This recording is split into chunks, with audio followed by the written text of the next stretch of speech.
शांतम। इस प्रकार से जमराणास्त्र की भगवान ने नारायण जो जमराणास्त्र था उस पे बड़ी प्रार्थना की। ये जो ज्वर था, वैष्णव ज्वर नामक जो अस्त्र था, इस अस्त्र के विषय में जो भगवान शिव ने स्तुति की है, अगर किसी को बहुत भयानक ज्वर हो जाए, जिसका कभी भी बुखार ना ठीक हुआ हो, ज्वर से पीड़ित रहता हो, हमेशा आधा अंग दर्द हो, कभी कभी अर्धंगी बुखार होता, आधा सर दर्द हो रहा, आधा नहीं हो रहा, डॉक्टर माइग्रेन पकड़ न पाए, ऐसी स्थिति में यदि व्यक्ति इस ज्वर स्तुति का, भगवान शिव ने जिस स्तुति को किया, अगर करना है पाठ कर दे, सिर्फ 7-8 श्लोक है और करना शुरू कर दे, निश्चित बता रहा हूं बहुत जल्दी। भगवान शिव स्वयं कहते हैं, ये साक्षी हूं मैं इस बात का, कोई करके देखे। तो ज्वर चलाया गया, भगवान को लगा कि ऐसे तो भोले बाबा अंदर जाने नहीं, लेकिन जमराणास्त्र चला दे। जमराणास्त्र में क्या होता है, जमाई खूब आती है। अब भोले बाबा की जमाई आए, धनुष छोड़ के जमाई ले, चुटकी बजाए, जमाई ले चुटकी, उतनी देर में भगवान श्री कृष्ण अंदर गए, बाणासुर के ऊपर आक्रमण करने लगे। बाणासुर के हजारों हाथ थे, भगवान ने उसके सुदर्शन चक्र से लगभग सारे हाथ काट दिए, मात्र 4 हाथ छोड़े। तब तक बाणासुर भाग कर गया और दौड़ते दौड़ते गया, दोनों अनिरुद्ध और उषा अपनी बेटी को लेकर आया, छुड़वा करके कहा महाराज क्षमा करिए, क्षमा करिए। शिव जी भी कहने लगे ये मेरा चेला है, तो वो क्षमा कर दीजिए, इसकी गलती हो गई थी। भगवान कहे तुम्हारा चेला नहीं, मेरा भी चेला है। कि आपका कैसे चेला है?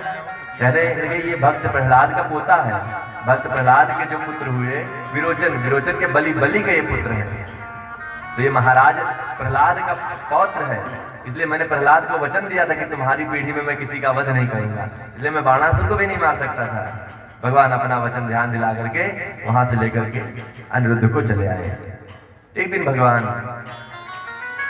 अपने बच्चों को लेकर के कहते हैं चलो आज तुमको खेलने के लिए लेके चलते हैं, खेलने के लिए बाग में। अब बच्चे खेलने के लिए सारे तैयार, सारे पोतों को लेकर के बढ़िया बाग बगीचे में पहुंच गए। अब भगवान के सारे पोते खेलने लगे, भगवान भी एक पेड़ के नीचे आराम करने लगे।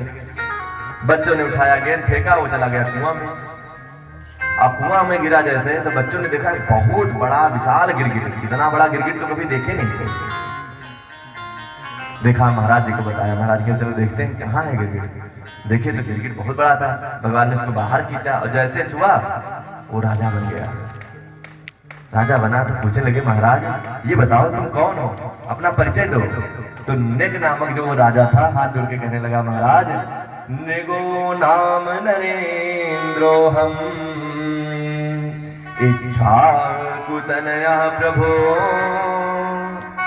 तानि स्वाख्यायमानेषु यदि ते कर्मम स्पृशम। अभी आपने इक्ष्वाक वंश सुना था, इक्ष्वाक वंश जहां से चला था, भगवान सूर्य जी का वंश है जिसमें राम हुए, उसी में इक्ष्वाक के पुत्र हुए राजा नृग। और नृग बहुत बड़े बलिदानी हुए। क्या महाराज आप हमारा नाम नहीं सुने? राजाओं में श्रेष्ठ राजा सबसे बड़ा दानी कोई था उस समय त्रेता में, तो नृग राजा था। उसने कहा अपनी कीर्ति बताते हुए भगवान को, जितने इन आकाश मंडल में तारे नहीं होंगे उससे ज्यादा मैंने गाय दान कर दी है। और गौ ऐसी वैसी नहीं, भगवान ने कहा बूढ़ी बाड़ी होंगी तो दान कर दिए होंगे, कहा ऐसी वैसी थोड़ी गाय थी। दानी स्वाखे मानसु, मैंने किस प्रकार की गाय दान की प्रभु? पयस्वनी तरुणी ही, जो पयस्वनी मतलब पय दूध को देने वाली, तरुणी अर्थात बढ़िया हष्टपुष्ट गैया थी, मतलब जवान थी। सील रूप गुणोपन्ना, सील थी मतलब सीधी साधी मरकही नहीं थी कि गैया चलो मारने लगी उठा के दान कर दो, सील वाली थी। गुणोपन्ना, गुणशील गैया थी, प्यार से बैठ जाओ दूध लगाने देती थी बड़ी विनम्रता के साथ। कपिला हेम श्रृंगी, कपिला गाय थी उस समय, कपिला गाय अपने आप में बड़ी अच्छी गाय मानी जाती थी। हेम श्रृंगी मतलब सोने को उनके सींग में लगा देते थे, ऐसी वो हेम श्रृंगी गाय मैंने दान किया। और भगवान ने कहा यदि गाय तो दान की होगी, लेकिन जनता से बहुत टैक्स लिया होगा तुमने, बहुत लूटा होगा तभी दान कर रहे हो। तो कहा नहीं प्रभु, न्यायार्जिता रूप खुरा, मैंने न्याय से अर्जित धन से दान किया। और रूप खुरा, रूप मतलब होता है चांदी, चांदी की खुर लगा करके उनको दान किया। और सवत्सा सुगुल माला भरना, सवत्सा वत्स के साथ में मतलब बछड़े के साथ में भी दिया, ऐसा नहीं कि मतलब कुंवारी गैया को दे दिया, बच्चा दूध नहीं दे रही थी। सवत्सा दुकूल माला भरना, माला इत्यादि पहना के मैंने दिया। ददाव हम, मैंने प्रभु दान किया। अब भगवान ने इतना सोचा तो कहा कि क्यों तुमको पाप क्यों लगा? ऐसे तो गिरगिट नहीं बन गए बिना पाप के। हमारा गलती देखिए मेरी क्या हुई। एक बार एक ब्राह्मण को मैंने गौदान कर दिया, और मैं नित्य दान करता ही था हजारों गायों का। तो एक दिन एक ब्राह्मण को भी मैंने गैया दान कर दी। अब ब्राह्मण देवता को गैया दे दिए, ब्राह्मण देवता अपने घर गैया ले गए, उनकी गैया भाग करके फिर हमारे झुंड में आ गई, और हमारे झुंड में आ गई गैया, हमने उठा के दूसरे ब्राह्मण को दे दिया। हमको पता नहीं था कि गैया हमारे झुंड की, इतनी गाय दान करते थे उसमें कैसे पता चल जाए। तो महाराज मैं गैया समझ नहीं पाया, और वो गैया मैंने दूसरे ब्राह्मण को दे दी। और दूसरा ब्राह्मण जब गैया लेके जा रहा था तो पहले वाले ब्राह्मण को देखा कि ये हमारी गैया है। अब दोनों आपस में लड़ने लगे। अब दोनों लड़ने लगे, हमारे पास आए, हम क्या निर्णय लें, इसको भी मैंने दान कर दिया, उसको भी दान कर दिया है। तो दोनों गायों को दान करने के बाद में जब अंत समय आया, मैं निर्णय नहीं कर पाया, तो मैंने कहा अपनी तरफ से गैया ले ले। तो दोनों लोग गाय छोड़ के दोनों ब्राह्मण चले गए। जब हमको गैया नहीं मिलेगी, हमको नहीं मिलेगी, तो गाय छोड़ के चले गए। जब यमलोक में गया, जब मुझे मेरे लिए विमान आया, तो यमराज ने पूछा पहले पुण्य भोगोगे कि पाप? तो कह रहा आज तक तो पाप नहीं किए, तुमने वो पाप कर दिया। क्योंकि स्वदत्ताम परदत्ताम वा ब्रह्मवृत्ति हरे चैव षष्ठवर्षि सहस्राणि विष्टायाम जायते क्रमिः। ब्राह्मण का धन किसी भी प्रकार से नहीं लेना चाहिए था। तुमने ब्राह्मण का जो धन ले लिया, स्वदत्ताम किसी ने दिया हो या परदत्ताम तुमने दिया हो या किसी और ने दिया हो, अगर ब्राह्मण को दे दिए और संकल्प कर दिए तो पुनः कभी उस धन का वापस नहीं लेना चाहिए। और हरश्चैव 60 वर्ष करवाणी, 60,000 वर्ष तक वह गोबर का कीड़ा बन के रहता है अगर इतना बड़ा पाप करते, जो ब्राह्मण के पाप का धन कहा करते हैं। भगवान स्वयं कहते हैं नाहम हलाहलम मन्ये विषम यस्य प्रतिक्रिया ब्रह्मस्वं हि विषम प्रोक्तम नास्य प्रतिविधि भुर्भुवि। मैं एक बार हलाहल कोई विष पी ले उसको बचा सकता हूँ। भगवान ने कहा यदि कोई हलाहल विष पी ले मैं उसको बचा सकता हूँ। कोई यदि इंद्र का दंड पास छोड़ दिया जाए उससे बचा सकता हूँ, लेकिन ब्राह्मण वृत्ति को हरण करने वाला, ब्राह्मण का धन चुराने वाला, मैं उसको कभी नहीं बचा सकता हूँ। क्योंकि जो ब्राह्मण का द्रोही होता था, कुलम समूलम दहति ब्राह्मणा, ब्राह्मण से जो द्रोह करता उसका कुल समूह दहति हो जाता है। इसलिए राजा नृग तुमने पाप किया था, इसीलिए तुम गिरगिट बने। राजा नृग को भगवान ने स्पर्श किया, राजा नृग जाने लगते हैं। तब अपने बच्चों को समझाने लगे, बच्चों कुछ भी करना अपने जीवन में किसी ब्राह्मण से द्वेष मत करना, किसी ब्राह्मण से द्रोह, मतलब भगवान शिक्षा देने के लिए लाते हैं अपने बच्चों को। समय समय पर ऐसे ही भगवान कोई ना कोई घटना करके अपने पोते पर पोतों को शिक्षा देते हैं कि तुम लोग कभी भूल से गलती मत करना। क्योंकि काल दंड हरि चक्र कलाला, काल दंड हरि चक्र कराला, इंद्र कुलिसम सूल विशाला। जो काल के दंड से न मरे, इंद्र के कुलिस से न मरे, जो मेरे त्रिशूल से न मरे, जो ब्रह्मा जी के पास से न मरे, तो क्या करे वो? विप्र द्रोह पावक सोजरई। वो ब्राह्मण से द्रोह कर ले, उसके कुल से द्रोह कर ले, निश्चित मानिए उसकी पीढ़ी दर पीढ़ी तक का नष्ट हो जाना कल्याण। भगवान ऐसे समझाते हैं।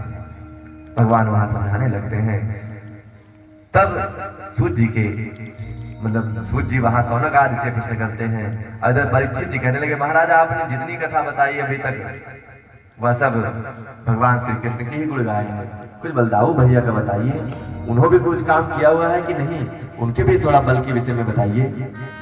तो एक बार बलदाऊ भैया छुट्टी मनाने के लिए अपने यहाँ ब्रज में चले आते हैं। उन्होंने कहा कन्हैया अब यहाँ तो लगता मन, लेकिन थोड़ा ब्रज भी घूम आते हैं, जो कि वहाँ छुट्टी मनाते हैं। 2 मासे तत्र जयवा सीन मधु माधमे वचा। मधु मतलब चैत्र मास, माधमेव मतलब जो मधु से आगे बढ़ जाए, चैत्र से आगे वैशाख मास, दोनों में जाकर के भगवान रहने लगते हैं। और वहां गए, एक दिन ग्वाल वालों ने कहा कन्हैया के साथ रहते थे तो गर्मी लगती थी तो खूब यमुना जी में नहाते थे, दाऊ भैया आप भी चलिए नहाया जाए। दाऊ भाई अरे वाह, वैसे भी गर्मी लग रही थी, पसीना निकल रहा था, चलते नहा के आते हैं। नहाने के लिए गए तो देखे यमुना जी थोड़ा दूर चली गई। उन्होंने कहा हे यमुने थोड़ा पास आ जाओ, हम लोग नहाना चाहते हैं। यमुना देवी नहीं आई। अब बलदाऊ भैया क्रोधित हो गए और कहा, पापे तुम ममावज्ञाय यन्नायसि मया हुता। अरे तुम हमारे ऊपर इतनी भी कृपा नहीं कर सकती हो, इतना तुमको अभिमान है अपने जल के धार पर। जाओ, तुम्हें मैं नष्ट कर दूंगा, अभी तुरंत भस्म कर दूंगा। यमुना देवी पांव पकड़ने लगे, भगवान तब तक खाली निकाल लेते। और आज भी वृंदावन में जाएंगे ना तो यमुना जी बहुत टेढ़ी मेढ़ी मिलती है। वो टेढ़ी मेढ़ी की हुई बलदाऊ जी की है। बलदाऊ ने अपने बल से पूरा यमुना जी को ही टेढ़ मेढ़ करके बुला दिया। तो ये उनके बल का पराक्रम है। यमुना जी कहती है, प्रभु राम राम महाबाहो जाने तव विक्रमम यस्यैकांसेन विधृता जगते जगत हे पति। आपने तो पूरे संसार को, पूरी सृष्टि को अपने सिर पर धारण किया हुआ। कहते हैं शेषनाग जी के ऊपर है, और उन्हीं के अवतार बलराम जी हैं। इसलिए भगवान कहने लगे कि हे प्रभु, इस प्रकार से यमुना जी कहती हैं कि हम आपके शरण में हैं और आप जो चाहें हमारे ऊपर कृपा कर दें, और ऐसे करेंगे हमारे अवगुण देखेंगे तो हम कहाँ तक रहेंगे। अवगुण को हमारे छोड़िए, क्योंकि अगर नाथ देखोगे अवगुण हमारे, अगर नाथ देखो अवगुण हमारे, तो हम कैसे हमसे लगेंगे किनारे। अगर नाथ देखो अवगुण हमारे, अगर नाथ देखो अवगुण हमारे, तो हम कैसे हमसे लगेंगे किनारे। अगर नाथ देखो अवगुण हमारे, अगर नाथ देखो अवगुण।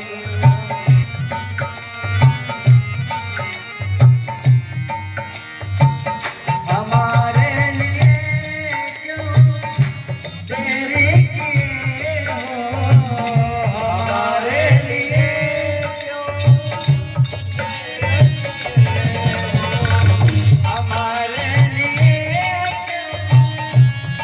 तेरे किए हो,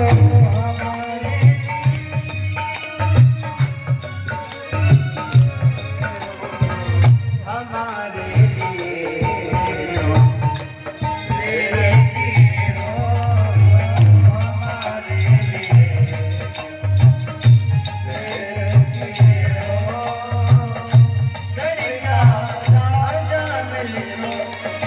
घर में तारे अगर दे अवगुण अगर नाथ देखो अवगुण हमारे, अगर नाथ देखो।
अब भगवान कहते हैं कृष्ण कन्हैया लाल की, भागवत भगवान की, राधे राधे। बीच बीच में राधे राधे बोलते रहे, जैसे निद्रा ना आए, क्योंकि निद्रा तंद्रा ये दोनों हमेशा बिगड़ डालती हैं कथा में। और ये आपको कथा से चाहती हैं, किसी को भी नहीं। देखिए बहुत श्रोता बताए नहीं थे, श्रोता 3 प्रकार से आते हैं। श्रोता एक सुनने वाले, एक श्रोता काट छांट करने वाले, और एक श्रोता सोने के लिए। किसी को नींद ना आती हो, कथा में आ जाओ, पक्का नींद आ जाएगी। किसी को गोली दवाई खाने की जरूरत नहीं है। कथा का ये रहस्य होता है, निद्रा देवी बैठी रहती है कि कोई आलस्य करे हम उसको सुला दें। तो भगवान की कृपा से राधे राधे बोलने से वो निद्रा देवी चली जाती है। भगवान कहने लगे बहरूपिया आज नहीं है। आजकल देखिए जिसको देखिए उसको भगवान बना घूमता रहता है। अपनी पूजा कराने में करने में कुछ ज्ञान है या नहीं है, 4-5 चेला लेकर के गाड़ी लेकर के फिरता है। पाखंड से क्या है, पापस से खंडा, पाखंड आजकल ज्यादा चल रहा है। और ये चीज अब की नहीं है, ये त्रेता में कालनेमी बन के बैठ गया, हनुमान जी को छल लिया। इधर पांडरक बना बैठा है, और पांडरक ये पूरे जगत में कर देता है। पांडरक और काशीराज ने प्लान बनाया कि ऐसा करो पांडरक महाराज, तुम दिखते भी हो श्री कृष्ण जी की तरह और बढ़िया कपड़ा लत्ता भी पहने रहते हो, और तुम एक अपना ऐसा गरुड़ लेकर आओ, पक्षी लेकर आओ जिसपे उड़ के आना, और मैं कहूंगा पांडरक भगवान वासुदेव की जय, ऐसे करके सब जय जयकार करते रहेंगे तुम्हारी। हम लोग की बड़ी कीर्ति बनेगी, बढ़िया खूब माल छाना जाएगा, बढ़िया खूब व्यवस्था की जाएगी। अब पांडरक बढ़िया शंख चक्र गदा पद्म लेके और झूठे चक्र ले लिया, और उसको बढ़िया रिमोट फिट कर लिया, चलाए नाचे रहे और घूमता रहे। पांडरक अपनी लीला करने लगा। तो भगवान ने कहा, काशीराज ने कहा ऐसा है सुनो, तुम्हें तब तक कोई कृष्ण नहीं मानेगा जब तक तुम वासुदेव को न दबा दो। ऐसे में दाऊ भैया यमुना जी के पास बैठे हैं, अपने ब्रज गए हुए हैं। ऐसा करो, एक ऐसा लेटर लिखो, ऐसा पत्र लिखो जिसमें धमकी बराबर। अब श्री कृष्ण तो रणछोड़ है, द्वार छोड़ करके भाग जाएगा। काशीराज ने बढ़िया पत्र बनवाया और उसमें धमकी भरा पत्र लेकर के भिजवा दिया वासुदेव के पास में। सुधर्मा सभा में उद्धव जी ने पत्र देखा, कहा पांडरक हंसने लगे, कहने महाराज आप बहरूपियां हैं, असली वाले तो महाराज वहां बैठे हुए, दूसरे भी भगवान पैदा हो गए हैं।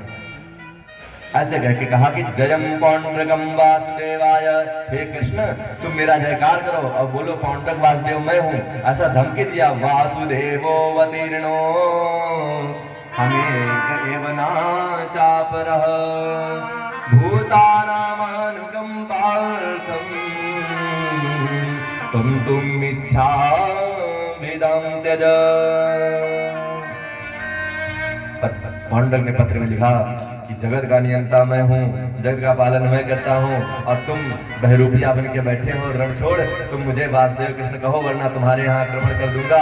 ऐसे धमकी भरा पत्र दिया। उद्धव हंसने लगे। भगवान ने तुरंत पत्र का प्रति उत्तर कर दिया कि जब ऐसे भगवान प्रकट हो ही गए, चलो हम भी दर्शन करके आते हैं। भगवान ने उसमें लिख दिया कि मैं कल आ रहा हूँ दर्शन करने। तुरंत अब काशीराज के सामने कहा तुमने तो फंसा दिया, अच्छा भला कहाँ बताओ, अच्छे से बढ़िया पांडुरंग बने घूम रहे थे, महाराज बने, अब तो तुम सीधे बुलवा लिए हो। और देखो आगे क्या हुआ। भगवान आगे अगले दिन युद्ध करने के लिए पूरी अपनी नारायणी सेना लेके पहुंच गए पांडुरंग के पास युद्ध करने के लिए। अब पांडुरंग ने अपने जितने अस्त्र शस्त्र से सब चलाया, भगवान को हराने का प्रयास किया। भगवान ने अपने चक्र सुदर्शन से पांडुरंग को समाप्त कर दिया। काशीराज का भी वध करके काशी में सर फेंक दिया। पांडुरंग का जब वध हुआ तो भगवान ने उसको अपने तरह ही 4 रूप बना करके उसके भी चतुर्भुज रूप को धारण करते हुआ सारूप्य मुक्ति को गया। कैसे भी करके हम लल्ला को अगर कान्हा बनाते हैं और पूजा भाव से देखते हैं तो कान्हा का कुछ तो अंश ही जाता है। भगवान ने कहा झूठे ही सही इसने मेरा रूप तो बनाया, मुझको देखता तो बड़ी ध्यान से था कि भगवान ऐसे करते हैं, भगवान की भ्रुकुटी ऐसे है, भगवान ऐसे मुरली लेते हैं, तो ये सब मुझको बहुत ध्यान से देख देख कर अपना रूप बनाया था। इसलिए भगवान ने उसका वध किया और वध करने के बाद सारूप्य मुक्ति दे दी। अपने ही समान मुक्ति बैकुंठ आया, उसके लिए विमान आया और पांडुरंग विमान में बैठ के चला गया। ये परिचय, यह भगवान की बड़ी कृपा है। भगवान जिसको भी अपने से स्पर्श मात्र कर लिए है ना, उसका कल्याण कर देते हैं। भगवान की कृपा ऐसे ही बरसती है, पांडुरंग का भी कल्याण कर देते हैं। बलदाऊ भैया इस प्रकार से जब उनके सुदक्षिण पुत्र थे काशीराज के, उसके पुत्र ने कृत्या नामक राक्षसी भेजी, बलदाऊ भैया ने कृत्या का विध्वंस कर दिया, पूरा काशीराज जलवा दिया। इस प्रकार से एक बार और सुनिए बलदाऊ भैया की ताकत बताता हूँ। बलदाऊ भैया की क्या क्षमता थी। सांब का मन आ गया लक्ष्मणा के ऊपर, दुर्योधन की पुत्री थी, और दुर्योधन की पुत्री के यहाँ जाकर के विवाह कर लिया। दुर्योधन को पता चला, सांब को उठा करके बंदी गृह में डाल दिया। उधर भगवान श्री कृष्ण कहें कि तुम्हारा चेला है बलदाऊ भैया, आपका जो चेला है दुर्योधन, दुर्योधन भगवान का चेला रहता, गदा युद्ध सीखता है। जब सेवंतक मणि के चक्कर में खो जाते तो सेवंतक मणि भगवान को लगता है कि बलदाऊ भैया को लगता है कि कान्हा सेवंतक मणि रखे और मुझसे छुपा रहे हैं, ये ले लिए हैं। सुधर्मा को मार करके इन्होंने रख लिया, इसलिए वो जनक जी के यहाँ चले जाते हैं, और जनक जी के यहाँ 3 महीना रहते हैं। 3 महीने के अंदर दुर्योधन आकर के पूरा गदा युद्ध सीख लेता है, खूब सेवा करता है, तो चेला बन जाता है बलदाऊ भैया का। तो चेला है, अभी मैं पत्र लिखता हूँ, उद्धव के द्वारा पत्र भिजवाए मिलने के लिए कि मैं आ रहा हूँ। दुर्योधन बलदाऊ भैया की खूब आहो भगत करता है, खूब सेवा करता है। तब बलदाऊ भैया ने कहा, देखो हमारा जो भतीजा है सांब, उसको तुम क्यों बंदी किए हो? कहा उसने अब मेरी कुल की जो बेटी थी उसके साथ में विवाह रचाना चाहा, इसलिए हमने उसको बंदी बना दिया। अरे सांब इतना अच्छा है, भगवान कृष्ण का स्वरूप है, कृष्ण से जलता था ना दुर्योधन, इसलिए कभी शादी नहीं करना चाहता था। तो बलदाऊ भैया को बड़ा बुरा भला कहने लगा कि हे आप बाल बाल होकर के मैंने आपको गुरु क्या मान लिया, आप मेरे सर पर चढ़ने लगेंगे। ऐसा कहकर बलदाऊ भैया का बड़ा अपमान करने लगा। बलदाऊ भैया क्रोधित हो गए और उन्होंने अपने हल से लेकर के पूरी हस्तिनापुर को समुद्र में डुबाना चाहा। तब सारे कौरव आकर के बलदाऊ भैया के चरणों में बैठ के रोने लगते हैं, प्रार्थना के लिए भीष्म पितामह तक हाथ जोड़ने लगते हैं। कहते हैं राम राम खिलाधार प्रभावम ना विदामते मूढ़ानाम कुबुद्धीनाम छंतुर्मर्यस्य अतिक्रमम्। ये महाराज पागल है दुर्योधन, इसके चक्कर में मत पड़िए, हम लोगों को क्षमा करिए। इस प्रकार से क्षमा प्रार्थना मांगते भगवान छोड़ दे। तब से आज भी हस्तिनापुर टेढ़ा है, और देखेंगे तो गंगा जी की तरफ झुका है। आज भी उसकी गंगा जी की तरफ जाएंगे, पूरा हस्तिनापुर झुका हुआ है, भगवान बलदाऊ का किया हुआ है। आज भी सब प्रमाण है, साक्ष्य के रूप में है। सुखदेव जी कहते हैं भगवान बड़ी लीलाएं करते हैं। ब्राह्मणे मुहूर्त को उत्थाय, ब्राह्मण मुहूर्त में स्वयं उठते हैं, अपने बच्चों के साथ क्रीड़ा करते हैं। एक दिन राजसूय यज्ञ का मन आया पांडवों के मन में कि राजसूय यज्ञ करेंगे। राजसूय यज्ञ की सारी व्यवस्था कर दी। राजसूय यज्ञ का एक नियम होता है कि उसमें सबको निमंत्रण भेजा जाता है, सारे राजाओं को। जब सारे राजा निमंत्रण की स्वीकृति दे देते हैं तब राजसूय यज्ञ संभव हो पाता है। तो उस समय जरासंध जो था राजा, उसने अनुमति नहीं दिया। सब आके भगवान से कृष्ण बताने लगे कि जरासंध नहीं दे रहा है। भगवान ने कहा कोई बात नहीं, ऐसा करते हैं भीम अर्जुन और भगवान स्वयं ब्राह्मण बन के जाते हैं। जरासंध जो 17 बार हार करके 18वीं बार भगवान से जीत जाता है, भगवान को मथुरा छोड़ना पड़ता है, उसके पीछे मुख्य कारण है वो ब्राह्मणों की खूब सेवा करता है अपने राज्य में। जरासंध से भगवान इसीलिए वध नहीं कर पाते हैं क्योंकि वो ब्राह्मणों को बहुत प्रेम करता है, बहुत मानता है, ब्राह्मणों की नित्य सेवा करता है। इधर भगवान ने भी ब्राह्मण रूप बना लिया, कहा ऐसे जाओगे उसके पास इतना बल है, ब्राह्मणों की कृपा से अमोघ बल है, न हम जीत पाएंगे न तुम जीत पाओगे, क्योंकि ब्राह्मणों के आशीर्वाद करके हम स्वयं जुट जाते हैं, तो ऐसे नहीं मार पाएंगे। ऐसा करो ब्राह्मण वेश बनाओ। अर्जुन को भी ब्राह्मण बना लिया, खुद स्वयं ब्राह्मण बन गए, और भीम को भी बना लिया, पहुंच गए। जरासंध देखा तो कि इनके हाथ में धनुष के निशान बने हुए हैं, और जो प्रत्यंचा पकड़ने से निशान बन जाता है वो भी बने हैं। सारे लक्षण देख करके क्षत्रिय तो समझ गया कि क्षत्रिय हैं, लेकिन ब्राह्मण वेश में आए थे तो स्वागत किया, सेवा किया, बढ़िया खिलाया पिलाया, पैर वैर दाबा, उनको अच्छे से आसन पे बैठाया। क्या महाराज कोई इच्छा हो तो बताएं। तो इच्छा क्या है? भगवान श्री कृष्ण ने कहा मांग लो। तो कहा कि हमें युद्ध करना है, आपके साथ मल्ल युद्ध करना है। तो क्या मल्ल युद्ध तो कर लूं, लेकिन पहले बताओ हो कौन? तो बताने लगे ये अर्जुन है गांडीवधारी, कि ये 1.5 हड्डी के साथ युद्ध नहीं करूंगा, बेकार है। उसके बाद पूछे तुम कौन हो? तो कहने लगे जिसने तुमको 17 बार हराया। तो कहा ये बताओ जिसने तुमको एक बार छोड़ करके रणछोड़ बनाया, वही हो ना? तुम तो रणछोड़ के भाग गए थे, तुम्हारे साथ भी मैं युद्ध नहीं करूंगा। जरासंध ने भगवान श्री कृष्ण को भी इग्नोर कर दिया, कहा मोटा तगड़ा खाया पिया भीम ही लगता है, इस भीम के साथ युद्ध करूंगा। अब भीम के साथ युद्ध करने के लिए मल्ल युद्ध शुरू हो गया। अब 27 दिन तक मल्ल युद्ध चला। 27 दिन तक भीम हरा ना पाए। अब भीम को इतना मार मार के कूट दिए कि भीम के खून से लथपथ हो गए। भीम रात में आए, महाराज आप तो हमको अच्छा भला फंसा दिए, आप लड़ लेते, अर्जुन लड़ लेते, हमको काहे बीच में डाल दिए, अरे हमको कूटे जा रहा और आप कुछ बता भी नहीं है। भगवान कहे तुम्हारा ये एक चीज गड़बड़ है। कहे क्या? कहे तुम मेरे तरफ देखते क्यों नहीं हो? क्योंकि तुमको देखना चाहिए मेरे पास। और जरासंध उस समय 20,800 राजाओं को बंदी बनाया था अपने यहाँ। भगवान को उनको भी छुड़ाना था। मेरी तरफ देखना, मैं इशारा करूंगा, मेरी तरफ देखते रहो बस। क्योंकि ये यथामाम प्रपद्यन्ते तांस थे वजाम्यहम्, जो मेरी तरफ देखता रहता है मैं उसको अपने आप वो बल प्रदान कर देता हूँ। कहे भी है सन्मुख होहि जीव मोहि जबहि, जन्म कोटि अघना सहित बहि। तुम्हारे जितने भी पाप होंगे नष्ट हो जाएंगे, बल प्राप्त हो जाएगा। भगवान की तरफ भगवान ने ऐसे तिनका लिया, ऐसे चीरों फेंक दे, इसको वरदान है। ये जरा मतलब होता था 2 टुकड़े में ये जन्म लिया था, इसलिए इसको जोड़ करके ऋषियों ने बनाया था। इसलिए इसको जब विपरीत दिशा में फेंकोगे चीर करके तभी ये मरेगा, वरना मरेगा नहीं। अब भगवान से युद्ध होने लगा, रात शाम का समय होने लगा। भगवान ने इशारा दिया, भीम ने पकड़ा, एक पैर इधर पकड़ा, एक पैर उधर पकड़ा, दोनों चीर के विपरीत दिशा में फेंक दिया। जरासंध का कल्याण हो गया। जरासंध का पुत्र था सहदेव, उसको राजा बना करके राज से अनुमति लेकर के आ गए। अब यहाँ पर भगवान का राजसूय यज्ञ होने लगा। पांडव लोग राजसूय यज्ञ करने लगे, किसको पूजा जाए पहले? तो सब लोगों ने कहा हमारे श्री कृष्ण को पूजिए। वो सबके लिए सोचते हैं। चाहते तो जरासंध के यहाँ राज खुद में ले लेते ना, लेकिन नहीं लिए, उनके पुत्र को ही दे दिए।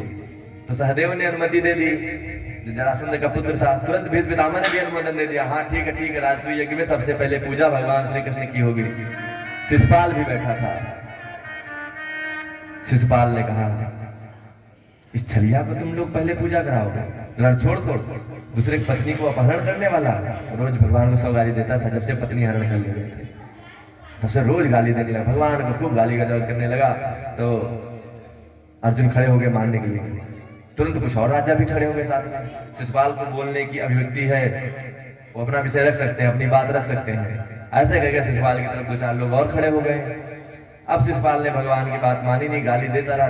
भगवान को आया क्रोध। 100 गाली पूरी हुई, क्योंकि माता उनकी बुआ लगती थी। वचन दिए थे कि 100 गाली इसकी माफ कर दूंगा। 101 गाली जैसे दिया, सर काट के अलग कर दिया। अब जितने और राजा थे प्रतिक्रिया दे रहे थे। भगवान देखिए वहां अगर युद्ध होता तो विश्व युद्ध हो जाता, क्योंकि पूरे विश्व के राजा थे। और विश्व के राजा थे, भगवान ने विश्व युद्ध ना करके पहले सहन किया, और सहन करके अंत में शिशुपाल को मारा। सब अपने आप दब गए।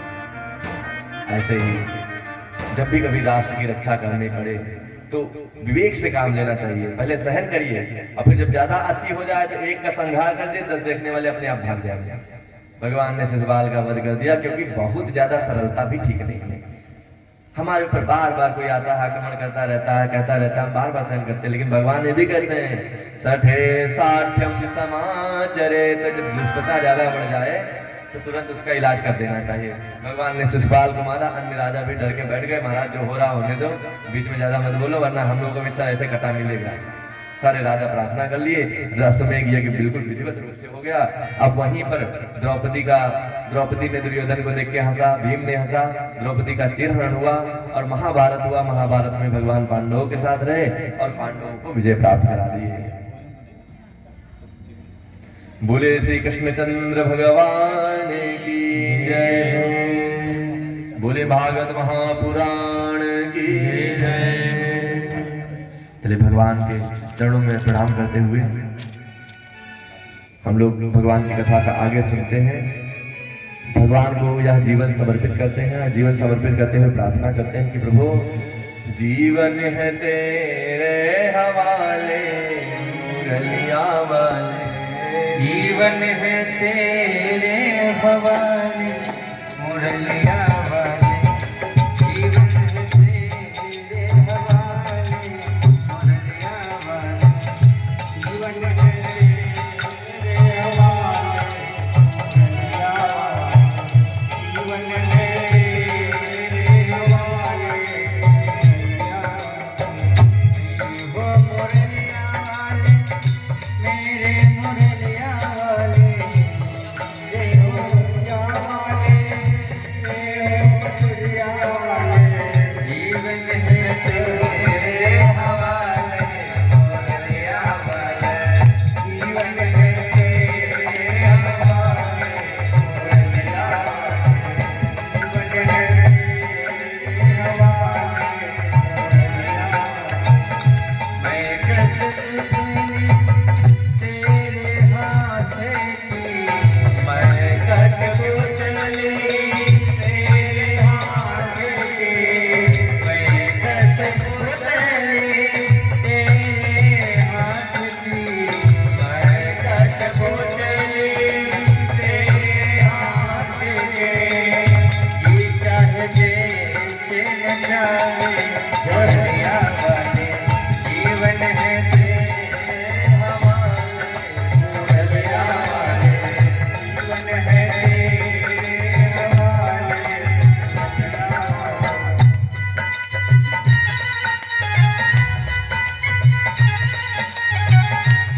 तो मुरलिया श्याम तेरे हाथ की, हमें तो मुरलिया प्यारे तेरे हाथ की, हमें तो मुरलिया प्यारे तेरे हाथ की, हमें तो मुरलिया प्यारे तेरे हाथ की, यूं चाहे जैसे बजारे मुरलिया वाले, जीवन है तेरे हवाले मुरलिया वाले, जीवन है तेरे हवाले मुरलिया वाले।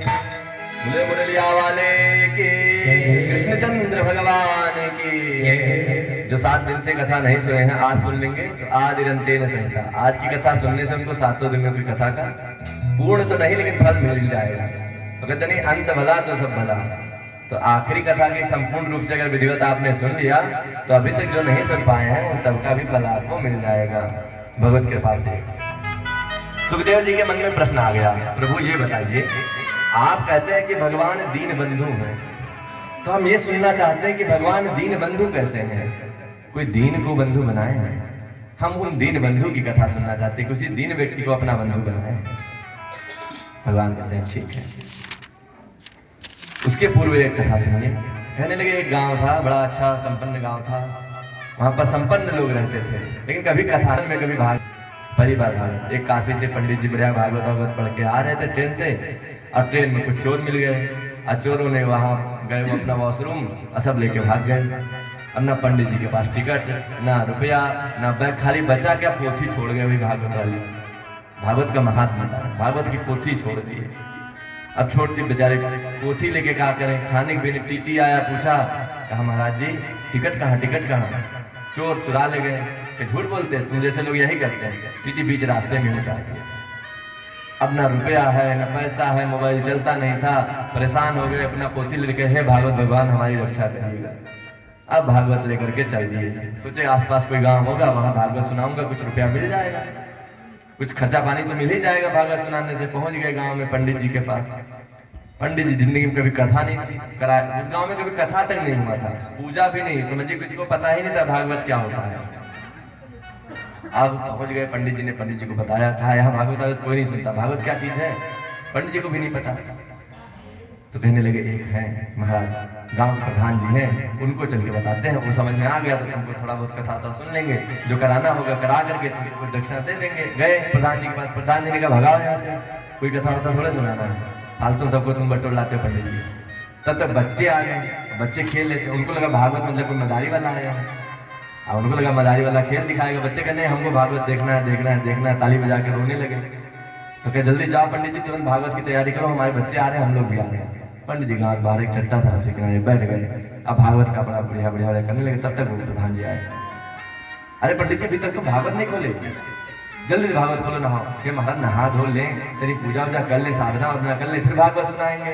का कुछ नहाइए धोइए ना सीधे। तो भगवान आचमन किए, कहे चलो प्रभु की यही इच्छा है, ऐसे भागवत सुनना चाह रहे हैं। वहीं पर आचमन किए, अब बैठ गए भागवत कथा करने के लिए। अब प्रधान जी अपना खा पी करके आए और पंडित जी के पास सो गए। अब पंडित जी के ऊपर सर रख के सो गए, सोचे बच्चों को दिखा देंगे फिर चले जाएंगे।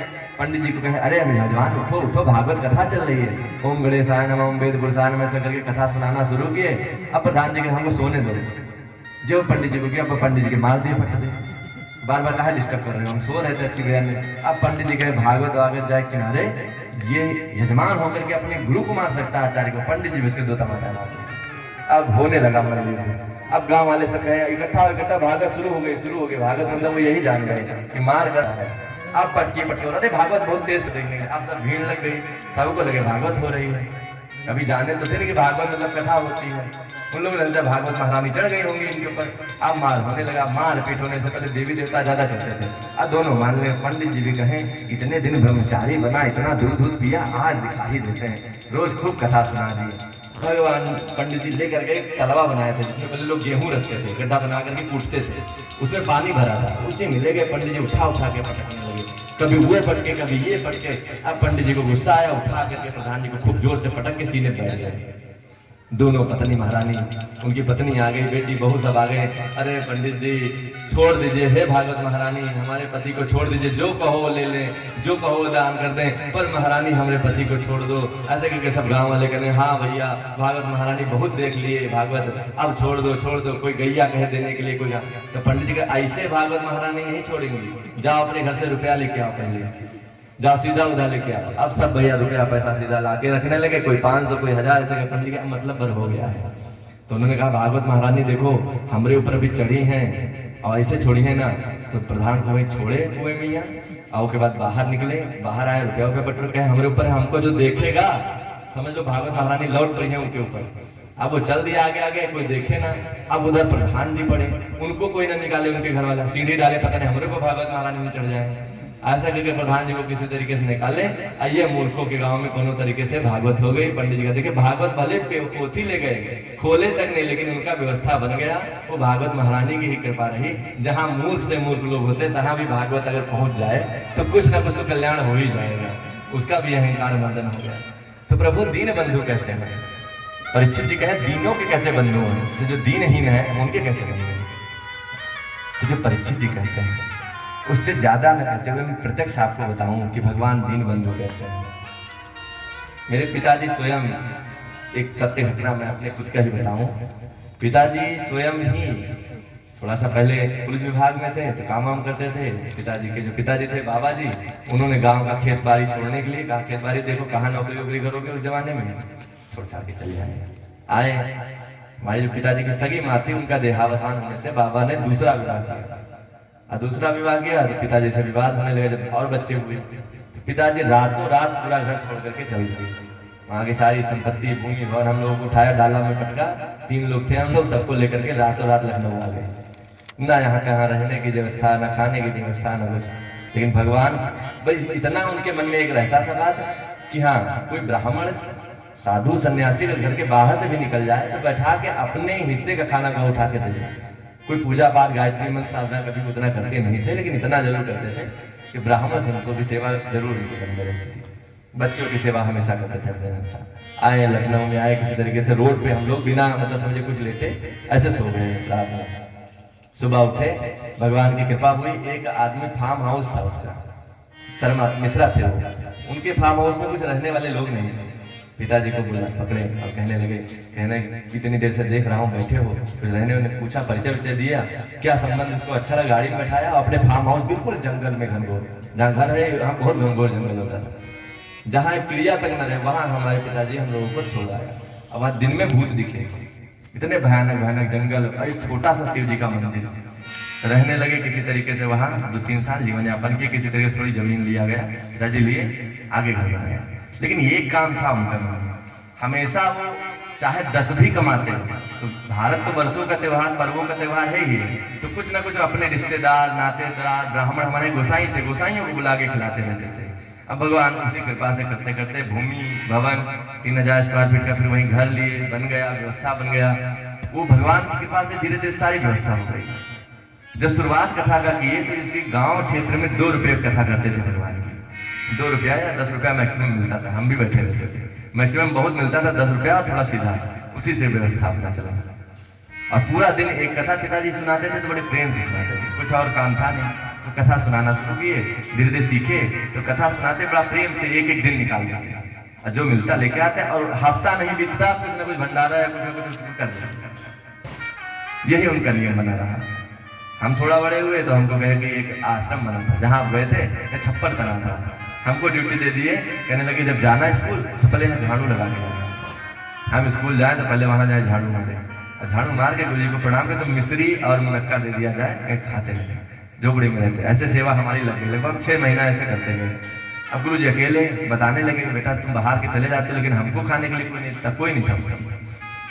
तो हम फिर सोचे कि चलो घर में सब लोग रुकेंगे, हम वही छप्पर के नीचे, उसका बंगला और बना था, उसी छप्पर में हम भी रहने लगे। आप गुरु जी का बर्तन धोए, कपड़ा धोए, मांजे, उनको खाली खिला, घर पास में है। घर तब तक हमारा इतना बन गया था कि घर में रहने की व्यवस्था बढ़िया हो गई थी, तो मतलब कोई दिक्कत नहीं थी। लेकिन हम छप्पर के नीचे भी गुरु जी का सेवा करने लगे कि अकेले हैं, कोई है नहीं, अकेले वो रहते थे तो सेवा करते। फिर उसमें कपड़ा धोने से लेकर नाली साफ करने से लेकर जितना था सब, खाना बनाना भी खुद है, लकड़ी भी खुद काट के लाना चूल्हा में, सब काम किए, लेकिन वो सेवा चलती रही। अध्ययन का समय आया, अध्ययन जब किए तो अध्ययन में मानिए मैं कॉमर्स से पढ़ने वाला विद्यार्थी था और अचानक शास्त्री में गया। लघु सिद्धांत जैसे व्याकरण कठिन कठिन, लेकिन सेवा जो संतों का किया था, ब्राह्मणों की किया था, इंट्रेंस एग्जाम निकला किसी तरीके से। 1 साल तक कभी हमको समझ में नहीं आया कि हम कौमुदी पढ़ रहे हैं कि व्याकरण पढ़ रहे हैं कि ये क्या है, चीजें 1 साल तक नहीं, मेरा नाम भी 1 साल तक नहीं लिखा गया और मैं शास्त्री में पढ़ रहा हूँ इस चक्कर में कि ये ज्योतिष में पढ़ेंगे कि साहित्य में पढ़ेंगे। ना मुझे साहित्य का विषय कुछ आ रहा, ना ज्योतिष का कोई विषय आ रहा, दोनों विषयों में बिल्कुल बेकार। अब ऐसी स्थिति में क्या होगा, भगवान की कृपा देखिए, 1 साल नहीं लगा, दूसरे साल से वो प्रभु ने कृपा कर दी, दया कर दी कि उन्हीं की सेवा से मेधा में पूरे विद्यार्थियों में हमेशा पढ़ाने लगा। और जो भी प्रश्न हो, संशय कहीं भी लगे, कई बार टीचरों को भी मैंने सूत्रों को मतलब विश्लेषित करके बताया। और आज भगवान की कृपा देखिए, उन्हीं टीचर जिन लोगों ने हमको पढ़ाया, उनके बच्चों की शादी अगर करनी हो, कुंडली दिखाना तो मुझसे दिखाएंगे, कहेंगे बच्चों की कुंडली देखिए। प्रभु की ये कृपा होगी। अब उनकी कृपा का वर्णन करें तो एक और कृपा बताते हैं आपको। सबसे बड़ी भगवान की कृपा यह है कि जब एक बार संगोष्ठी की गई और भगवान की कृपा से मुझे कभी उस संगोष्ठी के लिए समय नहीं मिलता था कि क्या करें, कैसे व्यवस्था होगी, तो संगोष्ठी में बीएचयू के जितने भी मूर्धन्य विद्वान थे वो सब बुलाए गए। और उसमें एंट्रेंस एग्जाम ऐसा था कि आपको जब निकालते तभी आपके जाकर आगे के लिए प्रमोशन या आगे के लिए कोई व्यवस्था नहीं था। और संगोष्ठी में अचानक गया क्योंकि उसके पहले आश्रम में भंडारा करना था और भंडारा लगभग 400-500 लोगों का खुद मांग के किया था। अगले दिन एग्जाम था, एग्जाम के बाद संगोष्ठी थी। संगोष्ठी में बीएचयू के चंद्रमौली उपाध्याय, उसमें अमिताभ बच्चन के गुरु थे और उनके परिवार के लगभग सबका गुरु, तो वो मेन वहां पर अध्यक्ष थे। और हम लोगों को ही दे दिया गया कि ज्योतिष शास्त्र का वर्तमान में क्या महत्व है, और गुरु जी ने मेरा ही नाम डाल दिया। अब यहाँ मैं गायत्री माला लेके जपने लगा, लोगों ने बताया कि तुमको बोलना है, सबसे पहला नंबर तुम्हारा ही है, और सब मीडिया भी रहेगी, बोलना भी विषय पर है, सार्वभौमिक विषय है, ज्योतिष शास्त्र का वर्तमान में क्या योगदान है, इस विषय पर बोलना था। अब हम यहाँ माला ललित गुरु जी को प्रणाम किया, गुरु जी ने कहा जाओ गायत्री मंत्र बोलना 3 बार, अब फिर बोलते रहना जैसा तैसा। अब वास्तव में बोले वो चंद्रमौली उपाध्याय, वहीं मेरा नाम डाल दिए कि इनको गोल्ड मेडल मिलना चाहिए, वहीं पर नाम प्रस्तावित कर दिया गया। उसके बाद फिर बनारस गए, बनारस में भी पता भगवान की कृपा हुई, वहां से भी चीजें आगे बढ़ गई। वहां से परंपरा चली, फिर एग्जाम दी, एग्जाम में सब में जब 3 साल जब टॉप किए तो जाकर के नाम आगे गया। नाम जाने के बाद में जब प्रभु कृपा से जब शिवरात्रि का दिन था, यहाँ पूजा की तैयारी कर रहे थे, वहां से आ गया फोन कि आपको दिल्ली में राष्ट्रपति जी के द्वारा मिलना है। मतलब मैं ये नहीं कह रहा हूँ कि अपना कुछ बता रहा हूँ, ये भगवान की कृपा। जो आदमी यहाँ कुछ लेके नहीं आया, जिनके पिताजी कुछ नहीं, बस यही था कि ब्राह्मण संत, जिनको पूजा की पद्धति भी नहीं आती है, जिनको कोई विधा भी नहीं आता है, वो भगवान की कृपा से वहां पहुंचे। वहां की कृपा से जब वहां गए, देखे तो एक मीडिया का पैनल था, उस पैनल में कई लोग थे। उन लोगों ने ऑनलाइन इंटरव्यू लेना शुरू किया कि हो सकता है कुछ बच्चे ऐसे हैं जिनका नाम गलत चढ़ गया हो, नाम ऊपर था। राष्ट्रपति जी के नाम में मिलने में सबसे पहले हमको ही गोल्ड मेडल का नाम था, तो लोगों ने पहले इंटरव्यू ट्रेन में ही लेना शुरू कर दिया। नक्षत्र कहा, ज्योतिष शास्त्र से कहा परिभाषा, ऐसे ऐसे प्रश्न पूछने लगे। और हम अचानक कुछ पहले से तैयारी नहीं, वास्तव मानिए मैंने भगवान का स्मरण किया। मैंने कहा 5 मिनट आप मुझे टाइम दे दीजिए, उसके बाद आप जो कहें, जो पूछना पूछिए। अब विषय भी वो सब लोग मूर्धन्य थे कि नाम इसी बहाने नीचे कर दिया जाएगा, नाम पुराने बैच के हम थे, तो इसलिए उन लोगों ने प्रयास किया। भगवान के 5 मिनट की कृपा से, आराधना से मैं कह रहा हूँ कि वो शब्दों में ना चलती नक्षत्र, जो श्लोक मुझे याद नहीं थे, कभी किसी जमाने में पढ़े थे, उन श्लोकों के माध्यम से मैंने प्रत्युत्तर कर दिया। गए वहां भी भगवान कृपा हुई। आए एक मंदिर में एक यजमान जी कहने लगे कि भगवान कि हमको पूजा करानी है, कम व्यवस्था है। मंदिर के जो वहां व्यवस्थापक थे उन लोगों ने कहा 500 रुपया हमको दोगे तो पूजा कराएंगे, और उसके पास टोटल 1000 रुपया था, और कहा रुद्राभिषेक करना है। हमने कहा कैसे रुद्राभिषेक हो पाएगा, 1000 में 500 तुम सामान ही लग जाएगा, कम से कम लाओगे छोटा सा, और 500 दक्षिणा। तो मैंने अपनी दक्षिणा उस मंदिर को दे दी। उसी दिन मन में यह संकल्प आया कि भगवान एक ऐसा मंदिर हो जिस मंदिर के द्वारा मैं अपने एक समाज, एक अपने परिवार को लाभान्वित कर सकूं, जिसके यहाँ 16 संस्कार दे सकें। आज बच्चों का अन्नप्राशन सही से नहीं होता है, कारण उनको विधा नहीं मालूम, लेकिन मैंने सोचा ऐसा कोई एक मंदिर निर्माण किया जाए जिसमें अन्नप्राशन से लेकर जितने भी संस्कार होते हैं, चाहे विवाह करे तो वैदिक रीति से करा दिया जाए, किसी को ये दिक्कत ना रहे कि हाँ हमारे पास कोई व्यवस्था नहीं है। भगवान की कृपा से एक पंचवृक्ष था, पंचवृक्ष के नीचे संकल्प किए, नवरात्रि का सारा अनुष्ठान पूजा पाठ छोड़ करके, आप तो आदित्य जी जानते हैं, और आदित्य जी ने तो उस मंदिर की अहम भूमिका निभाई। मंदिर में उनका बड़ा सहयोग रहा उसका नींव में, और आपकी बहन जी का भी बड़ा सहयोग रहा, श्रीमती अग्नि शिखा वर्मा जी का भी। दोनों लोगों का मैं मानता हूँ हृदय से उसकी नींव का आरंभ करने में। उस मंदिर के नीचे वृक्ष था, पंचवृक्ष। बैठ करके मैंने मात्र 9 दिन किया। मैंने कहा प्रभु अगर इतनी कृपा कर देंगे, भूमि में क्रय कर लूंगा तो आपका मंदिर बना दूंगा। और आप मानिए मैं 1 हफ्ते के अंदर वही यजमान जिसकी जमीन थी उसने स्वयं सत्संगी अनुष्ठान का संकल्प लिया। 40 दिन अनुष्ठान चला, उसने कुछ दक्षिणा दी, कुछ मैंने अपना रुपया दिया, उसी भूमि को क्रय करके मंदिर का नियम रख दिया। अब सोचिए भगवान की प्रत्यक्ष कृपा बता रहे हैं। जिसका कोई सामर्थ्य नहीं, जिसके पास कोई नौकरी नहीं, जो कुछ खाने के लिए तक नहीं था, एक कपड़ा भी पहनने के लिए नहीं था, भगवान ने उसके द्वारा क्या क्या कराया। वास्तव में मानिए 1000 लोगों का भंडारा 1 रुपया न होते हुए कर दिया। 100 ब्राह्मणों को कुछ नहीं होते हुए दान हो गया। अब प्रत्यक्ष उसके देखने वाले। नवरात्रि में जहां सब कमाते वहां अकेले उस जगह पे बैठ करके मैंने किसी के यहाँ पाठ नहीं किया, भगवती ने पूरा कर दिया। भंडारा हो गया, अच्छे से अच्छा हो गया। 9 दिन जिस समय लोग खूब कमाते उस समय मैं एकांत बैठ जाता हूं। लोग नवरात्रि में जा जाके सोचते कि ब्राह्मणों का समय आ गया, मैं उस समय एकांत हो जाता हूं। लेकिन वो नारायण कहीं ना कहीं से लाके लक्ष्मी को पहुंचा देते हैं। तो दीन के बंधु देखना है तो दीन स्वयं बैठे हैं, और बंधु तो स्वयं भगवान है ही। तो भगवान परीक्षित कहते हैं ये दीन बंधु के भगवान के लक्षण है। वो विश्वेश्वरी मां चंडी अनुष्ठान मंडप का प्रथम तल लगभग निर्मित हो गया है। वो 2 तल का मंदिर, और इतना भगवान की कृपा से क्षेत्रीय विशाल स्वरूप लेगा कि 16 संस्कार में मैं कह रहा हूँ नामकरण का भी सर्टिफिकेट दे दूंगा, विवाह का भी, और वैदिक रीति के साथ में किसी कन्या का विवाह इत्यादि कुछ भी करना हो तो उस मंदिर से निःशुल्क कर दे।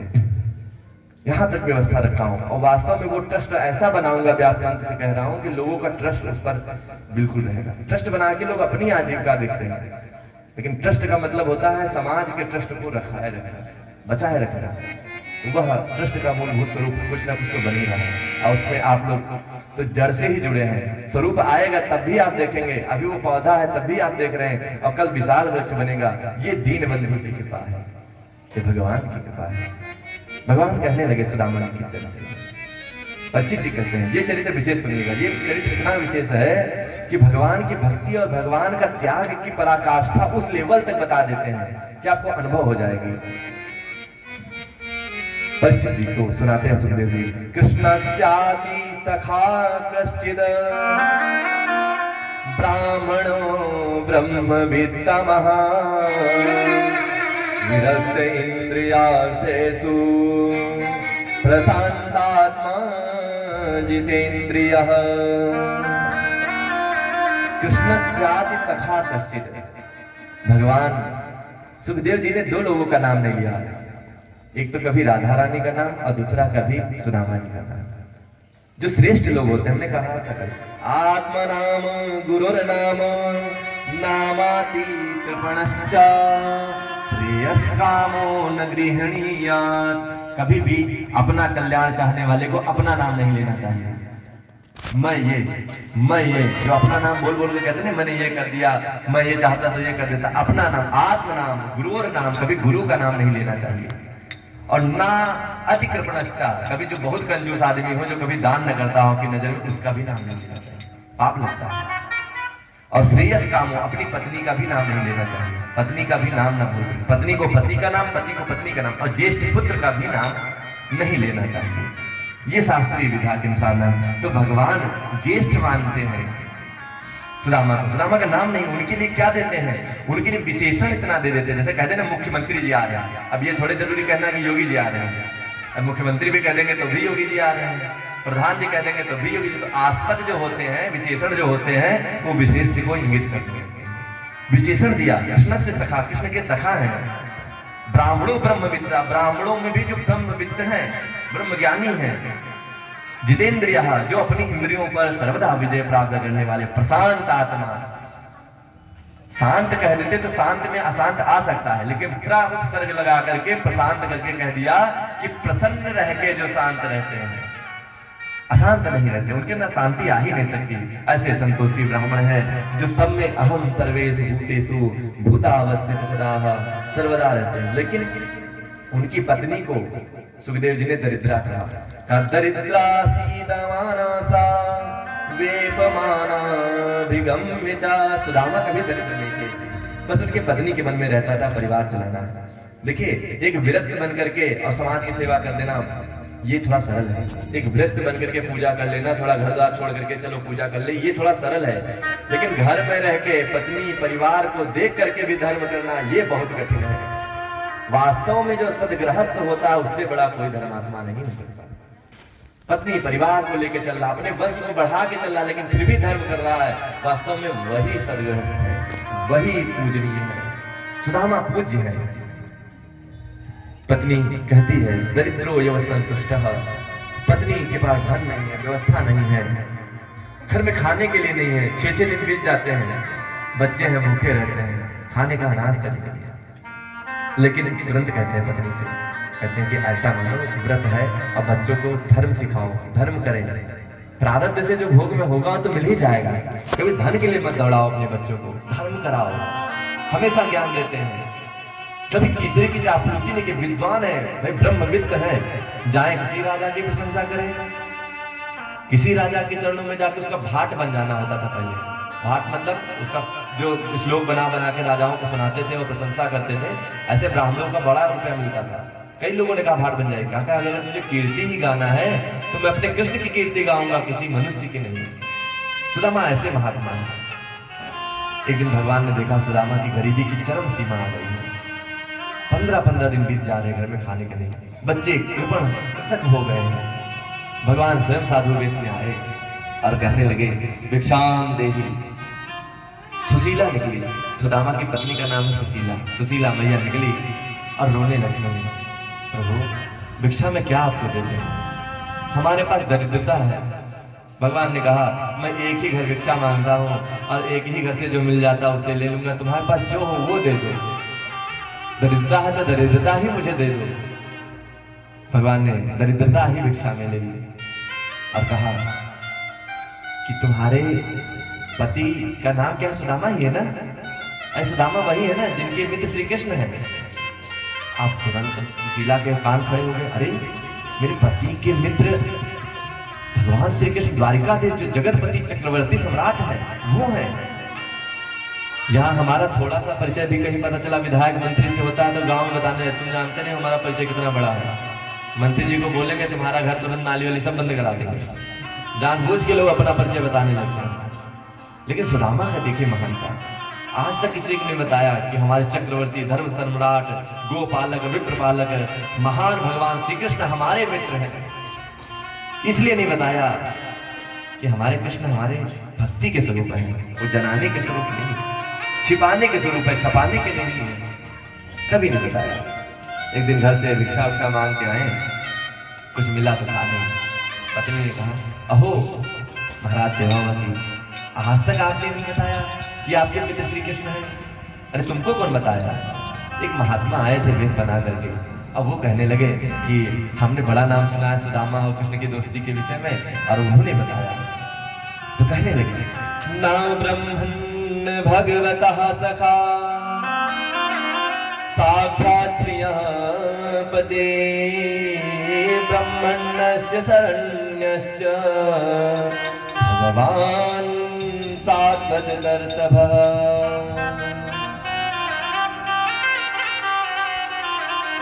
आप एक बार अपने कन्हैया से मिलाइए। अरे मैं कन्हैया से जाऊं, पता नहीं इतना बड़ा हो गया है, इतना बड़ा चक्रवर्ती सम्राट हो गया, और याद करे या ना करे, इसलिए मैं वहां कैसे जाऊं, किस मुंह से जाऊं? उन्होंने कहा तुम्हारे सखा है, तुमको जरूर याद करेंगे, जाना चाहिए। सुशीला ने कहा जाना चाहिए। तो अरे जाऊं तो जाऊं, कैसे जाऊं, खाली हाथ जाऊं, अच्छा लगेगा तुम्हें बताओ? तो सुशीला ने कहा आप खाली हाथ मत जाइए, मैं कुछ मांग के लाती हूँ। 4 घरों से मांगती है, टूटे टूटे किनकी के चावल मिलते हैं। तो 4 मुट्ठी छोटे छोटे चावल मिले, धान लगा हुआ है, चावल को लेके आती है कि ला बांधे किसी काम में। तो कपड़ा नहीं मिलता घर में, इतना कपड़ा नहीं था। तो धोती फाड़ी सुदामा की, कोने से धोती जो पहने थे वही फाड़ी, उसी का टुकड़ा उकड़ा बना करके मुट्ठी बना करके चावल कि ये लेकर चले जाओ। सुदामा चावल लेकर के चल देते हैं। अयम ही परमो लाभः उत्तम श्लोक दर्शनम। सुशीला ने चावल दिया और मांग के दिया, याचित्वा चतुरो मुष्टिं विप्रान् पृथकुतण्डुलान् चैलखण्डेन तान् बद्ध्वा भरते प्रादादुपायनम्। प्रभु ये चावल लेके जाइएगा, मेरा एक संदेश है, ये भी कह दीजिएगा। वो संदेश क्या है? सुशीला कहती हैं, एक मास द्विपाक में दो एकादशी होय, एक मास द्विपाक में दो एकादशी होए, और सो प्रभु दीन दयाल ने नित प्रतिदिनी मोया। एक मास में दो एकादशियां होती हैं, लेकिन हमारे घर में तो रोज एकादशी हो रही है, मतलब रोज व्रत है, खाने के लिए है ही नहीं तो एकादशी ही तो है। प्रभु कब द्वादशी होगी हमारे घर में, ये पूछिएगा प्रभु से। बस इतने श्लोक में पूछ करके संदेश दे देती हैं। भगवान सुदामा भगवान का नाम जपते जपते चलने और भगवान का स्मरण करने लगते हैं, भगवान का स्मरण करते चलने लगते हैं। श्रीमन नारायण नारायण का जाप करते हुए, श्रीमन नारायण नारायण का जाप करते हुए आगे बढ़ते हैं। श्रीमन नारायण नारायण नारायण, श्रीमन नारायण नारायण नारायण, श्रीमन नारायण नारायण नारायण, श्रीमन नारायण नारायण नारायण, श्रीमन नारायण नारायण नारायण, श्रीमन नारायण नारायण नारायण, श्रीमन नारायण नारायण नारायण, श्रीमन नारायण नारायण नारायण। इस प्रकार से श्रीमन नारायण का जाप करते हुए सुदामा जी आगे बढ़े। एक पेड़ था, पेड़ के नीचे लेट जाते, सो जाते हैं। भगवान ने अपनी योग माया को भेजा, जाओ सुदामा को बुला लाओ। सुदामा को लेकर के भगवान अंदर जाते हैं, और अंदर जब पहुंच जाते हैं सुदामा द्वारिका में, देखिए अरे ये इतना बड़ा बड़ा मकान, इतने बड़े बड़े घर, ये किसके बने हुए हैं। द्वारिका में देख करके, श्री कृष्ण जी की द्वारिका देख करके सुदामा की आंखें चकाचौंध रह गई। एक पथिक जा रहा था, उस पथिक से पूछने लगे कि महाराज ये बताओ द्वारिका कितनी दूरी पर है।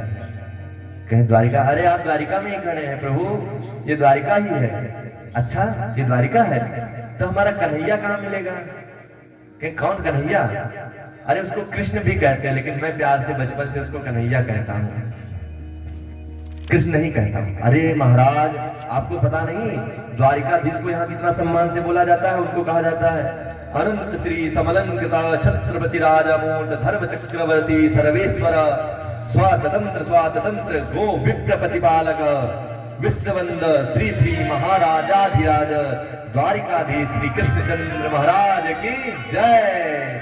ऐसे उनको संबोधित किया जाता है, और आप उनको कन्हैया कन्वा कह रहे हैं, आप उनको कृष्ण कह रहे हैं। महाराज शोभा नहीं देता है।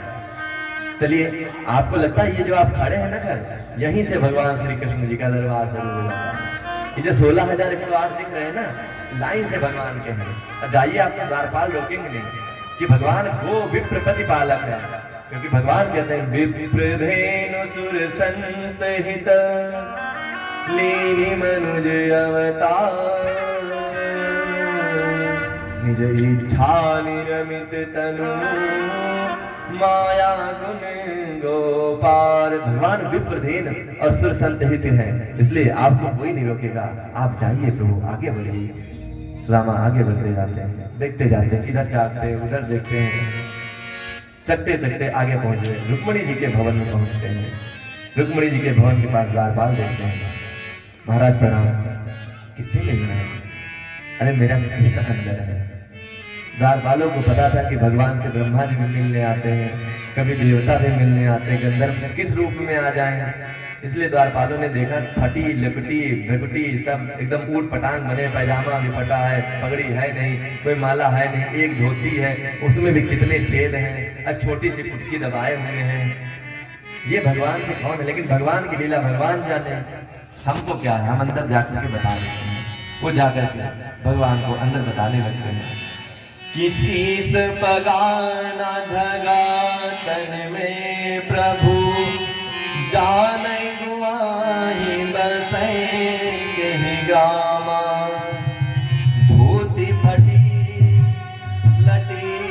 मती अरु पायउ पानहि की नहीं सामा द्वार करो दुज निर्बलेग रहो जग सो वसुधा विरामा और पूछत दीन दयाल को धाम बतावत आपनु नाम सुनाम अरे द्वार पालो कन्हैया सिख दो अरे द्वार पालो कन्हैया सिख दो किधर पे सुदामा गरीबा गया किधर पे सुदामा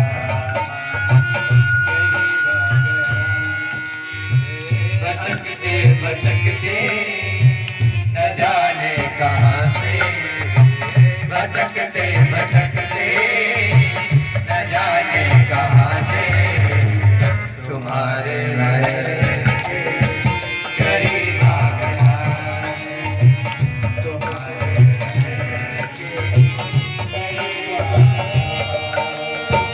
न सर पे बंदी न तन में जामा बता दो कन्हैया को नाम है सुदामा बता दो कन्हैया को नाम है सुदामा सुनते ही रहो चले आए चलाया गए सुदामा को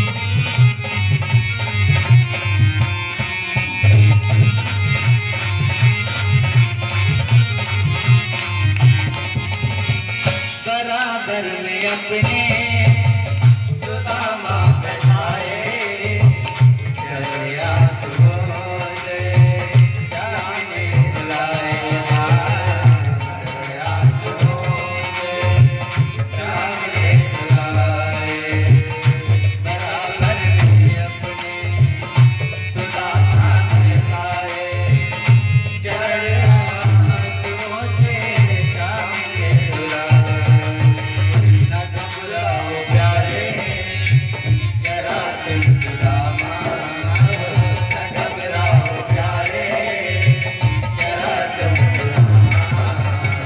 खुशी का समा करीब आ गया है खुशी का समा करीब आ गया है अरे द्वार पालो कन्हैया से कह दो इधर से सुदामा करीब आ गया इधर से सुदामा करीब आ गया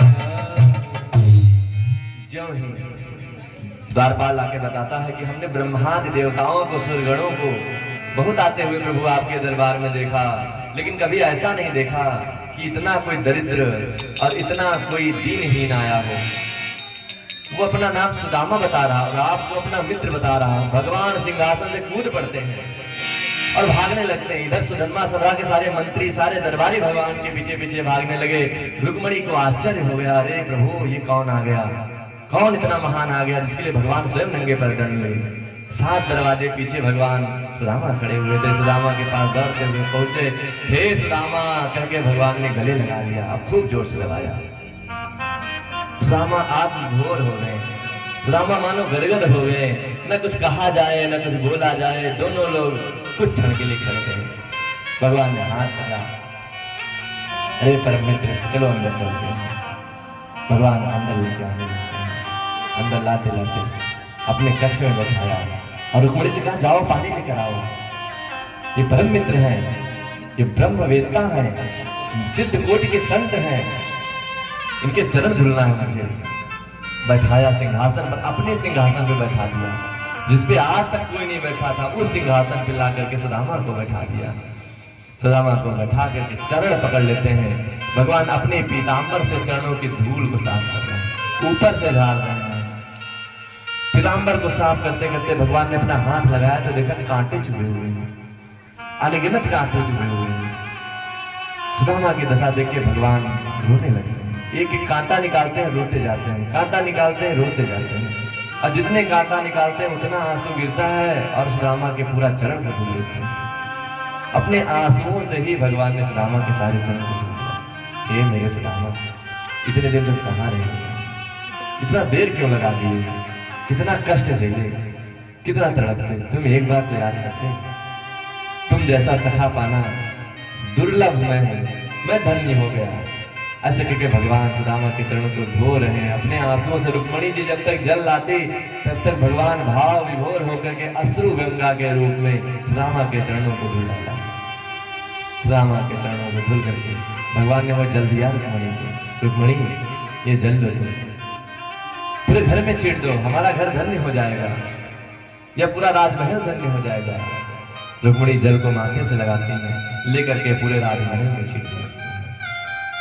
भगवान ने अंक में गोदी में बैठाया, कहा बताओ आपने शादी वादी कर ली कि नहीं, क्योंकि पहले से तुम्हारी बाबाओं वाली बातें चलती रहती थी, तो बाबा बाबा बनने पड़े हो कि शादी वादी कर लिए हो। भगवान ने अपनी तरफ से देखा कि सुदामा कुछ नहीं बोल रहे हैं, तो भगवान ने अपनी तरफ से बोला कि बताओ शादी वादी कर लिया कि नहीं।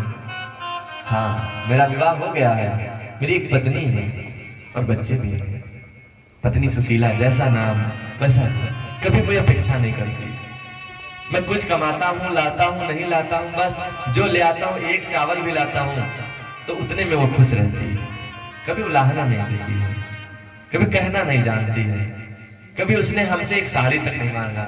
वैसे ही वो सुशील है, उसके गुणों की क्या बखान पड़े कृष्ण। ऐसी पत्नी मैं चाहता हूँ जगत में सबको मिले। धन्य हूं मैं, वो यथा नामे तथा मिले। भगवान के भाभी बताओ शादी कर लिए और हमको सूचना तक नहीं दिए।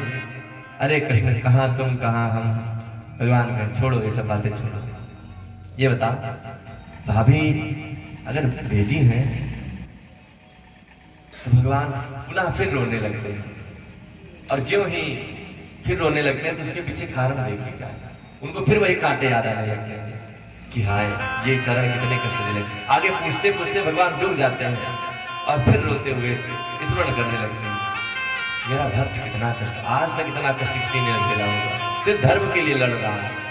एक बार भी जान जाता, आ जाता तो मैं कितना इसका सहायता कर देता, लेकिन बस अपने धर्म को न छोड़ूं, मैं ब्राह्मणत्व से दूर न चला जाऊं, कोई मुझे मंगता न समझ ले। ब्राह्मण भिक्षा हो सकता है, भिक्षा का मतलब स्वेच्छा से जो दे दिया जाए, और 5 घर से ही भिक्षा मांगते थे, अपेक्षा कोई नहीं रखते, टूटी फूटी जैसी जिंदगी थी चला रहे थे। भगवान पुनः याद करके रोने लगे, ऐसे बेहाल बेवाइन सो पग कंटक जान लगे पुनि जोई, हाय महा दुख पायो सखा तुम आए तैना किते दिन खोए। देखी सुदामा की दीन दशा करुणा करके करुणा निधि रोए, पानी परात को हाथ छुयो नहीं, नैनन के जल सो पग धोए। सुदामा के चरणों को धुलते हैं, बार बार याद करते हैं। जब क्योंकि सुदामा थके थे, और थके हुए व्यक्ति को नीर से, जब गर्म पानी से पैर धुल लीजिए तो थकान मिट जाती है, और अगर ज्यादा पैर दर्द हो तो ठंडा पानी, और अगर बाहर से चल गया तो गर्म पानी से कीटाणु जीवाणु भी मर जाएंगे।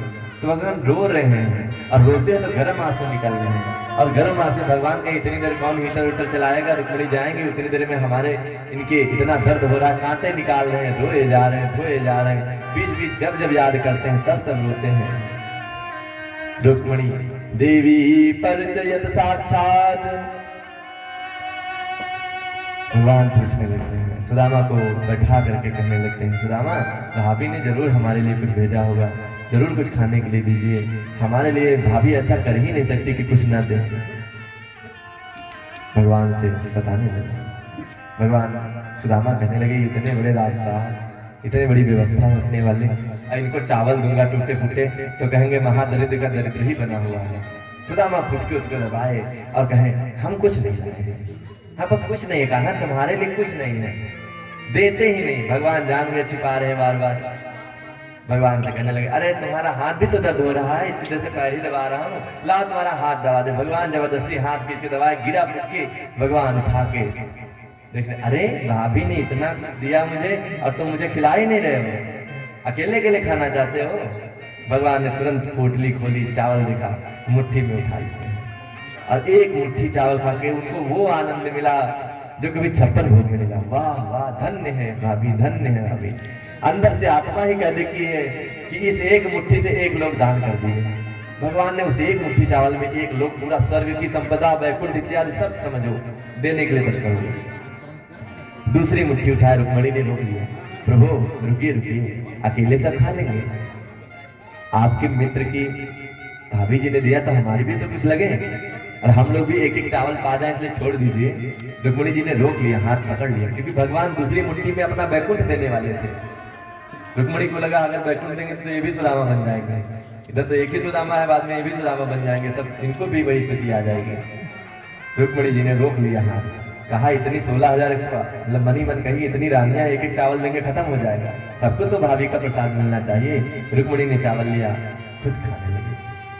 भगवान ने सुदामा को बुलाया, हाथ धुलाया, कपड़े पहनाए नए नए, स्नान खुद कराया, देही मल मल के सुधरा, कोई सेवा नहीं की, खुद मल रहे देही, नहला रहे, नहला के अच्छे से कपड़ा भी खुद पहना रहे, धोती भी बांध रहे भगवान, और लेकर के अपने शयन कक्ष में जाते हैं, जहाँ खुद शयन करते हैं, वहाँ भोजन कराते हैं। और उसी शयन कक्ष में भगवान कैसे उनका कक्ष का जो बिस्तर है देखिए, उसका वर्णन सुखदेव जी करते हैं। निरपेक्षम मुनिम शांतम निर्वैरम समदर्शनम अनुव्रज्याम्यहं नित्यम भूयेत गिरिणिजा। जैसे दूध कोई मथा जाए ना, और दूध बनने के बाद में जो ऊपर फेन आ जाता है, वो फेन जितना नरम होता है उतना भगवान का बिस्तर नरम था। खिलाया पिलाया सुदामा को, खिला पिला करके उसके बाद का आराम करो। सुदामा को ऐसा लगा जैसे क्षीर सागर में आराम कर रहे हैं, कोई पर्सनल बिस्तर नहीं देता है किसी को। आज तक देवता गंधर्व ऋषि मुनि बड़े बड़े मित्र आए, लेकिन भगवान ने कभी अपने कक्ष में नहीं सुलाया, अपने बिस्तर पे नहीं, अपने सिंहासन पर बैठने का। पर सुदामा को सिंहासन पे आते ही बैठा दिया। उसके बाद आपने रुक्मिणी कहीं धन्य है, जरूर कोई महान विभूति होगी। भगवान चरण दबा रहे हैं, भगवान अपना चरण दबाए, उधर रुक्मिणी मैया भगवान के पंखा करने लगी। भगवान के पंखा करती हैं। देखिए इससे अमीर कौन आदमी हो सकता है, इससे धनवान कौन हो सकता है, जो सुदामा के लक्ष्मीपति स्वयं चरण दबाए और लक्ष्मी जी पंखा करे। ऐसे सुदामा से बड़ा कौन इस संसार में हो सकता है। वो सुदामा सिर्फ भक्ति के कारण आज लक्ष्मी जी पंखा कर रही है और लक्ष्मीपति चरणों में दबा रहे हैं।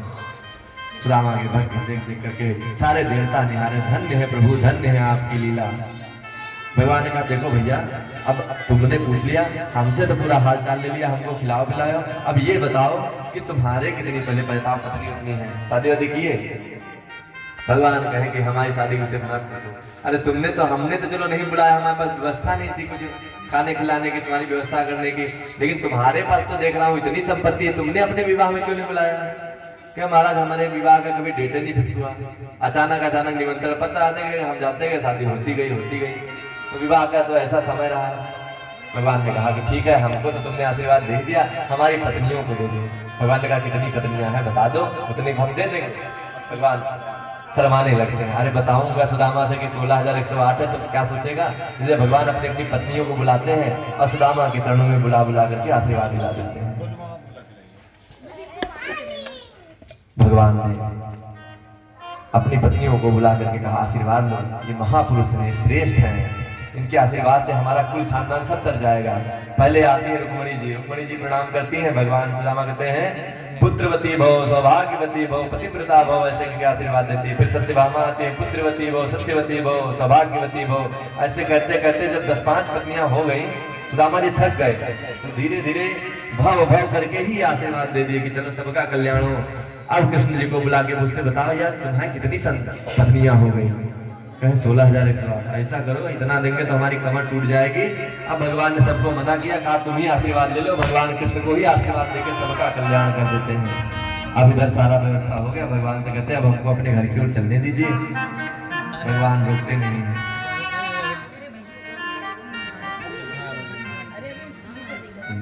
श्रीमन नारायण नारायण नारायण नारायण नारायण। थोड़ा दूर जाके बसा दीजिए, रहने दीजिए, आज उनका दिन है।